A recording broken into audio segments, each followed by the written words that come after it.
Libya হতে দেশে প্রত্যাবাস নেচ্ছুক ১৭০ অনিয়মিত বাংলাদেশিকে ফিরিয়ে আনা হয়েছে। মঙ্গলবার ১৮ নভেম্বর সকালে ৬টা ১০ দিকে বুরাকে এয়ারের একটি চার্টার্ড ফ্লাইটে তারা ঢাকায় পৌঁছান।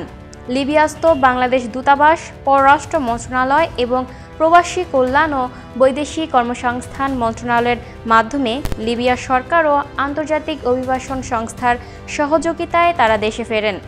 প্রত্যাবাসিত বাংলাদেশিদের বেশিরভাগই সমুদ্রপথে অবৈধভাবে ইউরোপ গমনের উদ্দেশ্যে মানব পাচারকারীদের প্ররোচনায় ও সহযোগিতায় লিবিয়ায় অনুপ্রবেশ করেন বলে জানা যায়।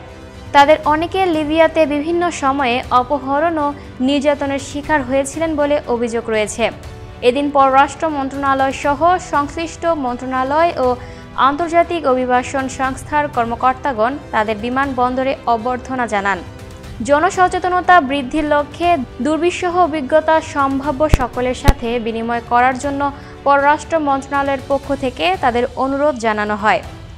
আন্তর্জাতিক অভিবাসন সংস্থার পক্ষ থেকে তাদের প্রত্যেককে পথ খরচা, কিছু খাদ্য সামগ্রী এবং প্রাথমিক চিকিৎসা প্রদান করা হয়।